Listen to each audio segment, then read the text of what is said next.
একটু close bun please. সামনে তাকাই স্যার, সামনে তাকাই।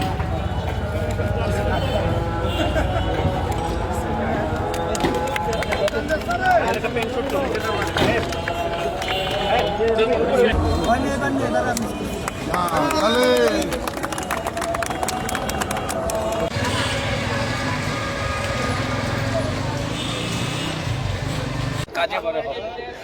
তো মুন্সিগঞ্জ তো সব কিছুতে আমাদের ঐতিহ্য আমরা ধারণ করি। তো আমাদের দীর্ঘদিনের মানুষের প্রত্যাশা ছিল এই যে স্ট্রিট লাইটগুলো আমরা কিভাবে জনগণের কাছে দৃশ্যমান আলোকিত করতে চাই। আমরা এটা দৃশ্যমান, এটা আলোর জন্য রাতে একটা সৌন্দর্য বর্ধনের জন্য আলোকিত করব। সত্যিকার অর্থে মানুষের উন্নতি, মানুষকে সুশাসন এবং এখানে কোনো অপকর্মের কোনো জনপদ এই মুন্সিগঞ্জ যেন না হয়, এটা আপনারা সবসময় সচেতন ছিলেন। আজকে আমাদের একটা নান্দনিক, আপনারাই বললেন 28টা এরকম একটা প্রজাপতি বাটারফ্লাই আমরা দৃশ্যমান আজকে আমরা দেখতে পেলাম। এইটার মাধ্যমে আমরা কি মেসেজ দিলাম যে আমরা কাজের মধ্যে আছি, ইনশাল্লাহ কাজের মধ্যে থাকবো। এবং আমাদের সমস্ত প্রশাসন যারা আছে, আমরা এখানে জেলা প্রশাসক, আমরা যারা আছেন, জেলা মহোদয় আছেন, আমরা কিন্তু সবসময় কাজের মধ্যে আছি। আমাদের জন্য দোয়া করবেন। বিশেষ করে আজকে একটা এই যে উদ্বোধনের আমার 28টা আজকে উদ্বোধন করলাম, ধারাবাহিকভাবে আপনি যেটা বললেন আমাদের লঞ্চ ঘাটে যেটা বাকি, ওইটাও ইনশাল্লাহ আমাদের ডিটেল যে মহোদয় উনি বলেছেন, উনি এটা বাজেটের আওতায় আমার ইতিমধ্যে অলরেডি কিন্তু আমি দৃশ্যমানভাবে আপনারা খুব সহজে এটা দেখতে পারবেন। সুতরাং আমি মনে করি এই আলোটা আমরা রাস্তাকে আলোকিত করলাম, কিন্তু মুন্সিগঞ্জকে মানসিকভাবে আমাদের কাজ দিয়ে, আমাদের সততা দিয়ে সার্বিক উন্নয়নের জন্য আমরা এভাবেই সব সেক্টরে আলোকিত করতে চাই।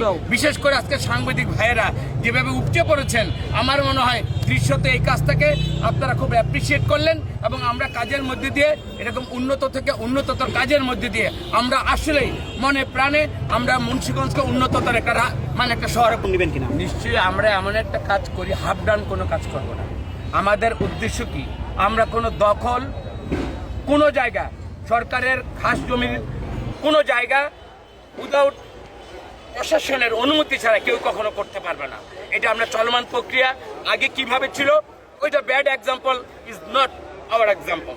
আমরা ভালো কাজ করব এবং এই কাজের মধ্যে দিয়ে যেটা জনগণের, প্রান্তিক জনগণ যেটাকে ভালো বলবে, তারেক রহমান যেখানে অ্যাপ্রিসিয়েট হবে, জাতীয়তাবাদী দল যেখানে প্রশংসিত হবে, ওই কাজটা আমরা ইনশাল্লাহ করেছি এবং করব।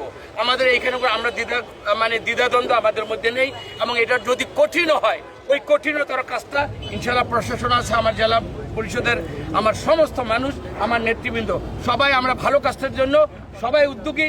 আমি মনে করবো এই মুন্সিগঞ্জবাসী সার্বিক আমাদের উন্নতির জন্য আপনারা আমাদেরকে সহযোগিতা করুন এবং আমাদের পাশে নিয়ে ভালো কাজগুলো আমরা গ্রাজুয়ালি ইনশাল্লাহ আমরা করে যেতে চাই। একটা দিন পরে আগে পরে করেন বা রাতে করেন, রাত্রে বাসায়